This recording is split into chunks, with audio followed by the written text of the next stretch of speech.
After the departure of Skelly, the three men, with the cardboard still on their knees, preserved for a long time an astounded silence. Then Johnny said, "That's the dod dangdest Swede I ever did see." "He ain't no Swede," said the cowboy scornfully. "Well, what is he then?" cried Johnny. "What is he then?" "In my opinion," replied the cowboy deliberately, "he's some kind of Dutchman." It was a venerable custom of the country to entitle as Swedes all light-haired men who spoke with a heavy tongue. In consequence, the idea of the cowboy was not without its daring. "Yes, sir," he repeated. "In my opinion, this feller is some kind of Dutchman." "Well, he says he's a Swede anyhow," muttered Johnny, sulkily. He turned to the Easterner. "What do you think, Mr. Blount?" "Oh, I don't know," replied the Easterner.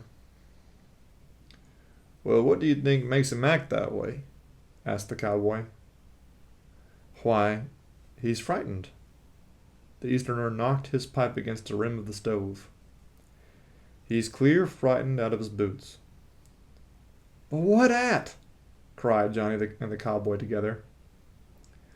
The Easterner reflected over his answer.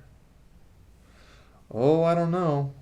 But it seems to me this man has been reading some dime novels, and he thinks he's right out in the middle of it, the shootin', the stabbin', and all."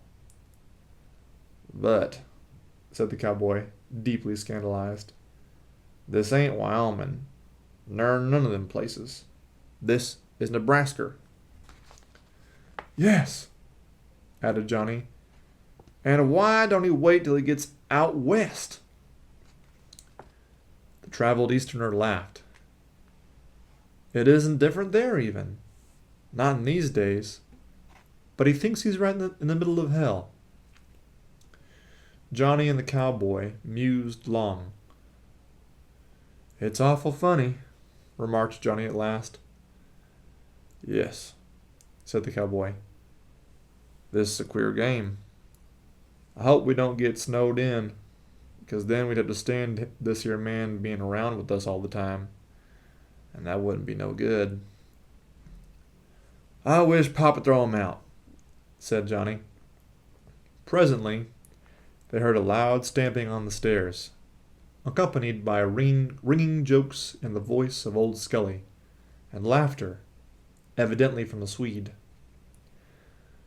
The men around the stove stared vacantly at each other. "Oh, gosh," said the cowboy. The door flew open, and old Skelly, flushed and anecdotal, came into the room. He was jabbering at the Swede, who followed him, laughing bravely. It was the entry of two roisterers from a banquet hall.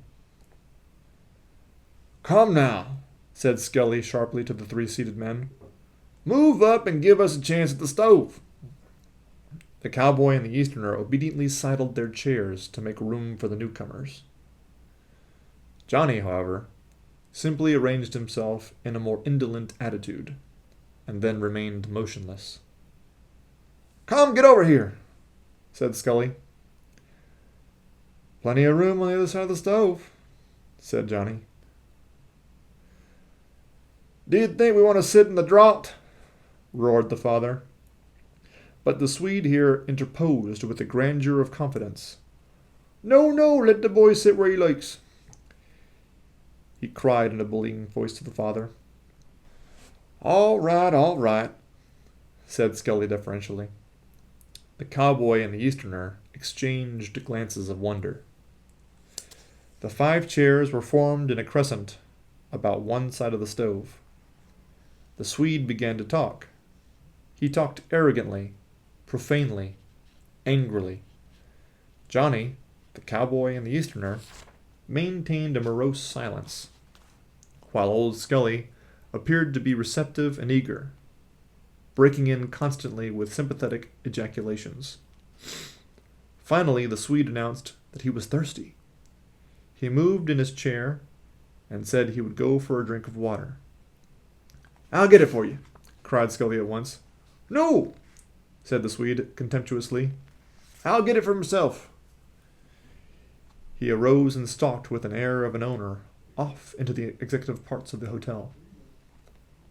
As soon as the Swede was out of hearing, Scully sprang to his feet and whispered intensely to the others. "Upstairs, he thought I was trying to poison him." "Say," said Johnny, "this makes me sick. Why don't you throw him out in the snow?" "Why, he's all right now," declared Scully. "It was only that he was from the East and he thought this was a rough place. That's all. He's all right now." The cowboy looked with admiration upon the Easterner. "You were straight," he said. "You were on to that there Dutchman." "Well," said Johnny to his father, "he may be all right now, but I don't see it. Other time he was scared, but now he's too fresh." Scully's speech was always a combination of Irish brogue and idiom, Western twang and idiom, and scraps of curiously formal diction taken from the storybooks and newspapers. He now hurled a strange mass of language at the head of his son. "What do I keep? What do I keep? What do I keep?" he demanded, in a voice of thunder. He slapped his knee impressively to indicate that he himself was going to make a reply, and that all should heed. "I keep a hotel," he shouted. "A hotel, do you mind? A guest under my roof has sacred privileges. He is to be intimidated by none. Not a word shall he hear that would prejudice him in favor of going away. I'll not have it. There's no place in this here town where they can say they ever took in a guest of mine because he was afraid to stay here." He wheeled suddenly upon the cowboy and the Easterner.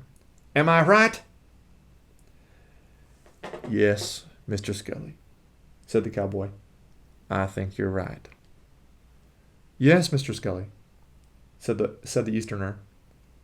"I think you're right."